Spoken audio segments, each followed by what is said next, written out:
Hello guys! Hello! Air Signs, Gemini, Libra, and Aquarius. Welcome dito sa aking channel, Air Signs, Gemini, Libra, and Aquarius. I hope na makaresonate ka sa reading na to ngayong weekend. Oh, sorry.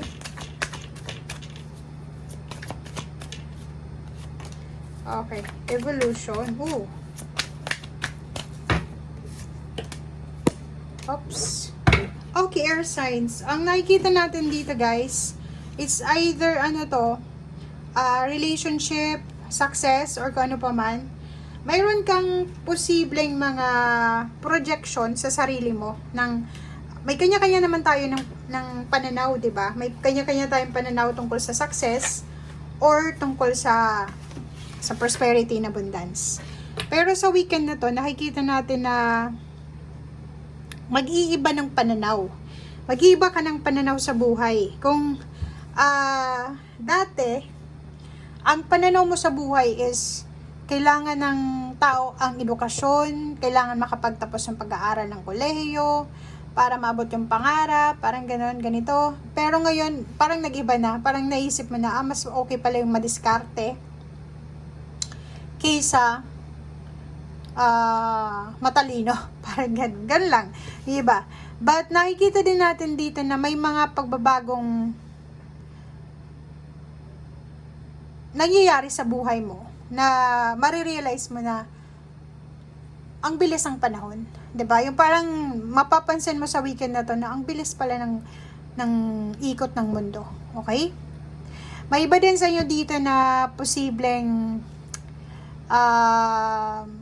malapit ng makapagtapos ng pag-aaral or malapit na silang makapagpatapos ng pag-aaral ng kanilang kapamilya. Meron ditong nakapasa sa board exam or sa kung ano man na exam or interview.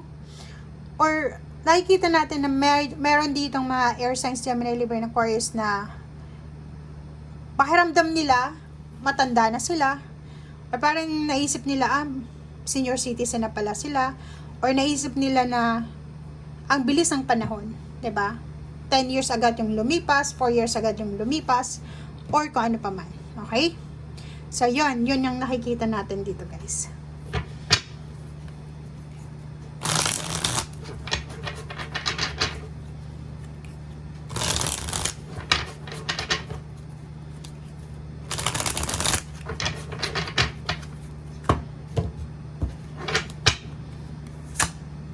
Okay, Five of Swords.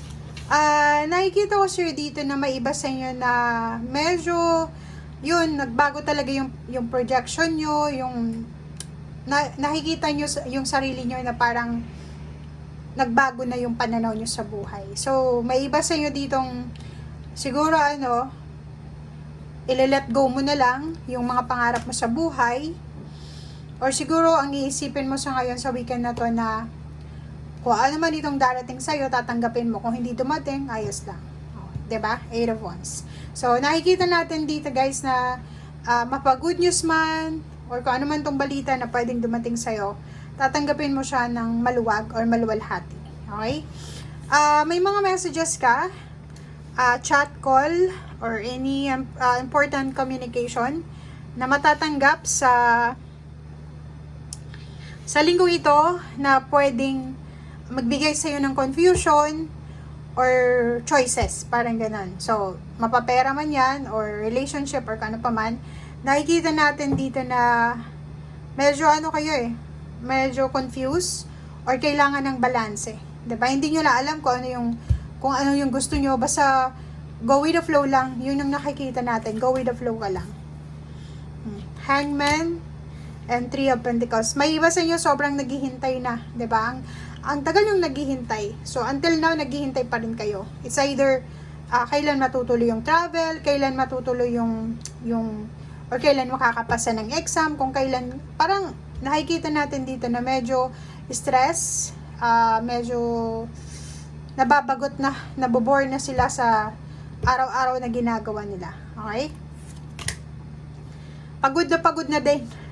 Meron ditong pagod na sa paghihintay. Etong 9 of Wands is sobrang pagod na pagod, impatient, hintay siya ng hintay, pero palagi siyang palaging nahahang, hindi natutuloy. So, pwedeng hindi makapasa-pasa sa board exam, hindi makagraduate, ano ba yan?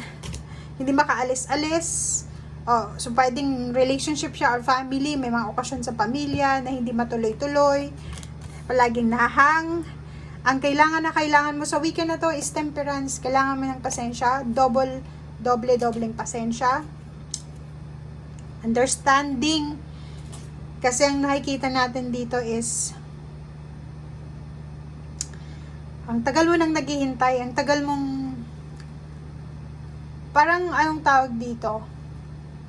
Pwedeng may anak ka na ang tagal mong hinintay na makagraduate siya, or pwedeng ikaw, naghihintay ka ng trabaho, ng good news, or gano pa man, sobrang tagal na.